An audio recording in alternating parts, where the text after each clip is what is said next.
गुरु नानक देव जी की पहली उदासी की श्रृंखला में आप सभी का बहुत बहुत स्वागत है। इसके बाद गुरुजी दिल्ली पहुंचे। उस समय वहां का बादशाह ब्रह्मबेग था। दिल्ली में वह एक महावत के पास जाकर ठहरे। महावत अर्थात हाथियों का ध्यान रखने वाले और चलाने वाले। वह महावत बादशाह के प्रिय हाथी का ध्यान रखता था। महावत और उसके परिवार वालों ने उन तीनों की बहुत सेवा की। एक दिन उस महावत का हाथी मर गया। उसके परिवार वाले और वह महावत इस पर बहुत व्याकुल हो उठे और जोर जोर से रोने लगे। उनका रोना सुनकर गुरुजी का हृदय द्रवित हो उठा। वह उनके पास आए और इस व्याकुलता का कारण पूछा। महावत ने बताया कि जिस हाथी की वो सेवा करते थे वह मर गया है, इसलिए हम सभी दुखी हैं। गुरुजी ने पूछा कि हाथी किसका है? महावत बोला, जी हाथी तो बादशाह का है। इस पर गुरुजी बोले, अगर हाथी बादशाह का है तो आप क्यों रोते हो? वह तो राजा है और हाथी खरीद लेगा। महावत ने कारण बताया कि उस हाथी के लिए जो राशन रोज बादशाह ने बांध रखा था उसमें से मेरे परिवार का पालन पोषण होता था। अब पता नहीं बादशाह फिर काम पर रखे ना रखे। गुरुजी ने उस महावत पर कृपा की और पूछा, अगर हाथी फिर से जिंदा हो जाए फिर तो नहीं रोओगे?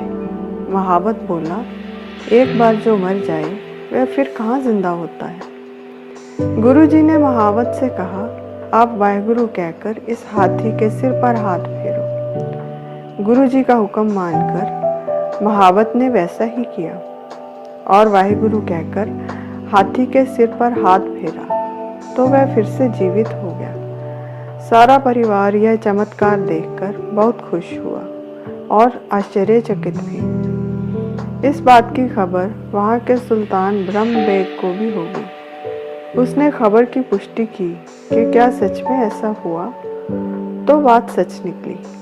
सुल्तान ने वही हाथी मंगवाया और उस पर सवार होकर गुरु नानक देव जी के दर्शनों के लिए आया। वह गुरुजी के पास आकर बैठ गया और कहा, क्या आपने इस हाथी को जिंदा किया है? गुरुजी बोले, मारने और जिंदा करने वाला तो वह खुदा है। फकीर तो दुआ करते हैं और खुदा रहम करता है। अगर किसी पर कोई मुसीबत आती है और वह फकीरों से अपनी तकलीफ कहे, वह बात चाहे प्रकृति के नियमों के विरुद्ध हो, फकीर खुदा से दुआ मांगे तो खुदा रहम करता है। इस पर बादशाह बोला, हमें भी दिखाओ।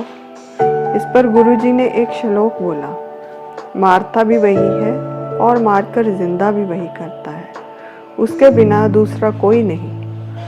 उनके इतना कहते ही हाथी फिर से मर गया। यह देखकर बादशाह बहुत हैरान हुआ कि ऐसा तो पहले कभी नहीं देखा।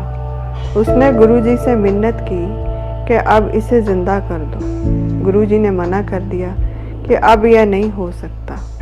बादशाह ने गुरुजी से बार बार हाथी को जिंदा करने के लिए विनती की तो गुरुजी ने उत्तर दिया, जैसे लोहा आग में तपाकर लाल हो जाता है और एक रत्ती भर लोहा क्षण भर के लिए भी हाथ में नहीं ठहर सकता, ठंडा होने पर वही लोहा चाहे सारा दिन हाथ में रखो कोई दुख नहीं होता। इसी तरह फकीर भी खुदा के लाल किए हुए होते हैं। खुदा अपना फैसला फकीरों के लिए बदल देते हैं, परंतु अगर फकीर कुछ कह दे तो खुदा उसे नहीं बदलते। बादशाह बात समझ गया। उसने अपनी जिद छोड़ दी और गुरुजी से कुछ भेंट स्वीकार करने के लिए कहा। तो गुरुजी ने कहा कि मुझे उस प्रभु के दर्शनों के अलावा कोई भूख नहीं है।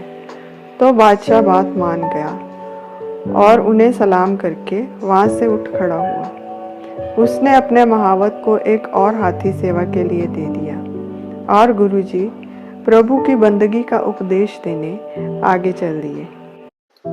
आज यहाँ गुरुद्वारा नानक प्याऊ साहिब सुशोभित है। गुरुजी ने यहाँ पर खारे पानी को मीठा करके एक प्याऊ भी बनवाया था, इसीलिए इस गुरुद्वारे का नाम नानक प्याऊ है।